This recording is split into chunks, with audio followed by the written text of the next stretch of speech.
తిరుపతి జిల్లా చంద్రగిరి నియోజకవర్గం ఎర్రవారిపాలెం మండలం చింతకుంట గ్రామంలో అడవి ఏనుగుల దాడితో పలువురు రైతు కుటుంబాల వ్యవసాయ పంటలు తీవ్రంగా ధ్వంసమయ్యాయి. ఈ నేపథ్యంలో నష్టపోయిన రైతులకు ధైర్యం చెప్పేందుకు మండల బీజేపీ కమిటీ చింతకుంట గ్రామాన్ని సందర్శించారు. అడవి ఏనుగుల దాడిలో వేమూరు సుబ్రహ్మణ్యం కుటుంబానికి చెందిన 1.5 ఎకరాల వరి పంట పూర్తిగా నష్టపోయింది.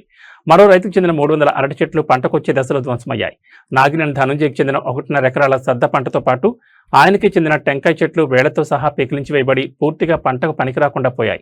అరటి తోట సుబ్రహ్మణ్యం అనే రైతు నష్టపోయారు. నష్టపోయిన రైతులను మండల బీజేపీ కమిటీ సభ్యులు స్వయంగా కలిసి పరిశీలించి వారికి ధైర్యం చెప్పారు. గతంలో కూటమి ప్రభుత్వం రైతులకు అనుకూలంగా వ్యవహరించిన నేపథ్యంలో ప్రస్తుతం కూడా కూటమి ప్రభుత్వమే అధికారంలో ఉన్నందున ఈ సమస్యను దగ్గరుండి పరిష్కరించి న్యాయం చేస్తామని బీజేపీ పార్టీ తరఫున హామీ ఇచ్చారు. అన్ని విధాలుగా బీజేపీ పార్టీ రైతులకు అండగా ఉంటుందని మండల కమిటీ సందర్భంగా భరోసా ఇచ్చింది. నా పేరు తురక అమర్నాథ్, భారతీయ జనతా పార్టీ ఎర్రావారిపల్లి మండల అధ్యక్షులుగా పనిచేస్తున్నాను. ఈరోజు ఎర్రావారిపల్లి మండలం చింతకుంట గ్రామానికి సంబంధించిన సుబ్రహ్మణ్యం అనే రైతు పొలంలో ఏదైతే అరటి పంట పెంచుకున్నాడు, దాదాపు 250 నుంచి 300 చెట్ల వరకు పెంచుకొని ఒక 15 రోజుల్లో 20 రోజుల్లో పంట అమ్ముకునే పరిస్థితుల్లో ఉన్న సందర్భంలో, అది కాకుండా అత్యంత ఖర్చు పెట్టి న్యాచురల్గా ఎటువంటి కెమికల్ వాడకుండా పంట పండించే ఈ సుబ్రహ్మణ్య ఈ పంట కూడా ఎర్రవారిపాలెం దాటిపోయే అంత పరిస్థితి కూడా ఉండదు. ఎందుకంటే ఈ చుట్టుపక్కల ప్రాంతం వాళ్ళందరికీ తెలుసు, సుబ్రహ్మణ్యం అనే వ్యక్తి ఎటువంటి కెమికల్ వాడడు, చాలా పద్ధతిగా ఆర్గనైజ్ ఏదైతే ఇది ఉందో దాని ప్రకారం చేస్తాడు. కాబట్టి ఖచ్చితంగా ఇక్కడున్న ఏదైతే జనాలు ఉన్నారో వాళ్ళే కొనుక్కునేస్తారు. అట్లాంటి సందర్భంలో ఏదైతే 22-23 ఏనుగులు అటవీ ప్రాంతం నుంచి ఈ పొలంలోకి పడడం, ఈ చెట్లంతా కూడా పూర్తి స్థాయిలో ఏ ఒక్క చెట్టు పనికి రాకుండా పంట వచ్చిన ఏ చెట్టుని వదలకుండా నాశనం చేసి తొక్కి మొత్తం అంతా కూడా నష్టం చేయడం జరిగింది. అదే విధంగా చూసాం, ఎంత బ్రహ్మాండమైన పంట పండి ఇది కానీ చూస్తే పండిన తర్వాత తినాలని ప్రతి ఒక్కరికి అనిపించే ఈ పంటని ఈ విధంగా నష్టం చేయడం జరిగింది.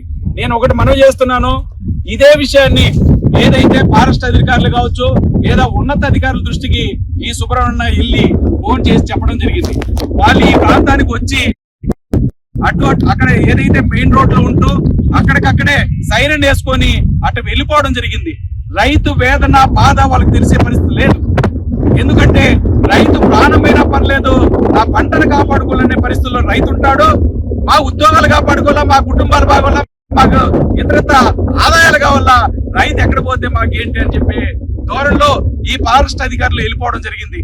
రాత్రి నిద్రపోకుండా కుటుంబం అంతా కూడా నా పిల్లల పరిస్థితి ఏంది, నా భవిష్యత్తు ఏంది, నా కుటుంబ భవిష్యత్తు ఏంది, ఇంత అప్పు తెచ్చేసానే, ఈ విధంగా పంట పెట్టి నాకు నష్టపోయింది, ఏ విధంగా నేను బాగుపడాలని చెప్పి రైతు ఆవేదన చెందుతుంటే, అదే రైతు అయ్యా మీరు దగ్గరికి రాండి, ఆల్రెడీ వెళ్ళిపోయినాయి, మీరు దగ్గరకు వచ్చి చూస్తురండి, ఈ పంట నష్టాన్ని అంచనా వేసి మాకు న్యాయం చేయండి అని చెప్పి ఫారెస్ట్ అధికారులు కోరుకుంటే, వాళ్ళు ఎక్కడ కానీ మాకు భయమయ్యా, నువ్వు కావాలంటే పోయి చూసుకో, నువ్వు కావాలంటే పోయి చేసుకో, మాకు ప్రాణాలే ముఖ్యం, మా పిల్లలు మా కుటుంబమే ముఖ్యం అని చెప్పి ఆ రోడ్డు పైన సైరన్ వేసుకుంటూ అట్టే వెళ్ళిపోవడం జరిగింది.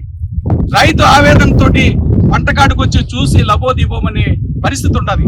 ఒక పంట పండియాలంటే ఎంతో శ్రమ వచ్చి అప్పులు తెచ్చుకొని ఏదైతే పంట పండించుకుంటాడో పంట అందే క్రమంలో ఈ విధంగా జరగడం చాలా బాధాకర విషయం. ఇప్పటికైనా మనం చేస్తున్నాను, మన భారతీయ జనతా పార్టీ తరఫున కూటమి ప్రభుత్వంలో మేము ఒక భాగస్వామిగా తెలియజేస్తున్నాం. రైతుకి ఎక్కడైతే నష్టం జరుగుతుందో ఆ రైతుకి 15 రోజుల్లోనో 20 రోజుల్లోనో నెల రోజుల్లోనో నష్టపరిహారం అంచనా వేసి వెంటనే వాళ్ళకి నష్టపరిహారం వాళ్ళకన్నా చేకూరిస్తే ఇవ్వగలిగితే ఆ రైతు మళ్ళా రికవరీ అయ్యే అవకాశం ఉంటది. అట్లా కాదు ఏదో చెట్లు ఫోటో తీసుకోవడం, జస్ట్ చూసి చూడనట్టు తూతూ మంత్రంగా మీరు గాన ఉద్యోగాలు చేస్తే, మీరు గాన అంచనాలు తారుమారు చేసి ఎట్టంటే చేసుకుంటా పోతే రైతు నష్టపోతాడు. రైతు ఆత్మహత్యలు చేసుకుంటానికి ఏ విధంగా చేసుకుంటారని మీరు చెప్పాల్సిన అవసరం ఉంది. మీలాంటి నిర్లక్ష్య అధికారుల వల్ల, మీలాంటి నిర్లక్ష్య ధోరణితో అంచనా వేయలేక, సరిగ్గా సకాలంలో దాన్ని ప్రాపర్ ఛానల్లో తీసుకెళ్లలేక, ప్రభుత్వం దృష్టికి తీసుకెళ్లకుండా మీరు చేసే నష్టానికి ప్రభుత్వాలు కూడా చెడ్డపేరు వచ్చే అవకాశం ఉంది. దయచేసి అధికారులకు నేను మనవి చేస్తున్నా, ఈ పంట పొలం నుంచి, ఈ రైతు దగ్గర నుంచి, ఈ ఊరు నుంచి మీకు రిక్వెస్ట్ చేస్తున్నా, విజ్ఞప్తి చేస్తున్నా, ఖచ్చితంగా ఈ పంట ఏదైతే నష్టం జరిగిందో 15-20 రోజుల్లో వాళ్ళకి వచ్చేలాగా నష్టపరిహారం అందేలాగా మీరు చేయాల్సిన బాధ్యత మీకుందని చెప్పి ఈ సందర్భంగా తెలియజేస్తున్నా. అధికారులు మేల్కోవాలి. ఖచ్చితంగా దీనిపైన వెంటనే ఏదైతే నీ ఉద్యోగం గురించి నీ కుటుంబం గురించి ఏ విధంగా ఆలోచిస్తారో ఈ రైతు గురించి కూడా ఆలోచించాల్సిన అవసరం ఉంది. ఈ రైతు పండిస్తేనే పంట నీ కడుపు నిండే అవకాశం ఉంది.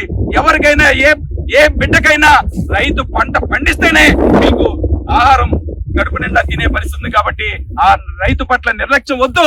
ఆ రైతు పట్ల ప్రేమతో, అభిమానంతో, మానవత్వంతో మీరు ఆలోచించి ఆ రైతుకు వెంటనే నష్టపరిహారం అందేలాగా తెలియాల్సిన అవసరం మీరు చేయాల్సిన పని ఉంది.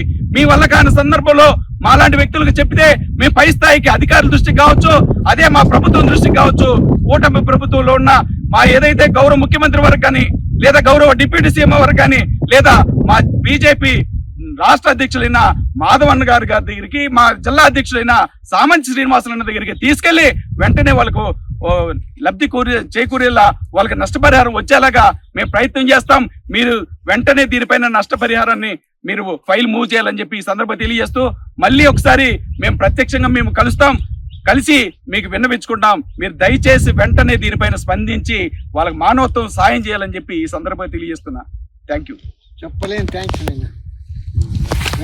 ఈరోజు చింతకుంట గ్రామంలో ఏనుగులు ధ్వంసం చేసిన రైతు మేము ఉండాం పార్టీ తరఫున ఖచ్చితంగా ప్రభుత్వానికి తెలియజేసి ఇతనికి ఏ విధమైన కాంపన్సేషన్ రావాలన్నా మేము ముందుండి అధికారులతో చెప్పి దగ్గరుండి చేపించాలని, అలాగే రైతు కుటుంబాలకు ధైర్యం చెప్పాలని మండల కమిటీ పూర్తిగా ఈరోజు చింతకుంట గ్రామం నష్టపోయిన రైతులు దృష్టికి తీసుకొస్తే వీరి పొలాలను ప్రత్యక్షంగా చూసి కమిటీ అంతా మేము ముక్త కంఠంతో రైతులకు న్యాయం చేసే వరకు రైతులతో కలిసి ప్రభుత్వ అధికారుల దృష్టికి తీసుకెళ్లి వెంటనే పరిష్కార మార్గం ఆలోచన చేసి ఏ స్థాయిలో అది నిలబడకుండా వెంటనే 10-15 రోజుల్లోనే వీళ్ళకు నష్టపరిహారం అందేటట్లు మేమందరం ప్రయత్నించి రైతులకు ఎప్పుడు కూడా నరేంద్ర మోడీ గారి ప్రభుత్వం అండగా ఉంటుంది. మన దీనదయాళ్ ఉపాధ్యాయ గారు అంత్యోదయ ఆలోచన ఏంటంటే అట్టడుగున ఉండే ప్రతి ఒక్కరూ కనీసం రైతు అంటే ఇప్పుడు అట్టడుగు వెళ్ళిపోయినాడు. ఆ రైతుల్ని ఏ విధంగా కాపాడుకోవాలనేది ప్రభుత్వానికి, కేంద్ర ప్రభుత్వానికి, నరేంద్ర మోడీ గారికి బాగా తెలుసు. ఈ విషయాన్ని మేము పై స్థాయి పెద్దలు కూడా తీసుకెళ్లి ఎక్కడైనా సరే రాష్ట్రంలో రైతులు నష్టపోతుంటే వెంటనే పరిష్కారం వచ్చే విధంగా ఒక మంచి కిసాన్ మోర్చా ఉంది. ఆ కిసాన్ మోర్చా దృష్టిగా తీసుకెళ్లి వారి ద్వారా అన్ని రకాలుగా ప్రయత్నించి వెంటనే న్యాయం జరిగేలా ప్రయత్నిస్తామని మేము ఈ విధంగా రైతులకు ఈరోజు ఆత్మస్థైర్యాన్ని కలిగించేదానికి చింతకుంటకు వచ్చి మేము విజిట్ చేసి వీళ్ళకి ధైర్యం చెప్పడం జరిగింది. జై హింద్, జై భారత్.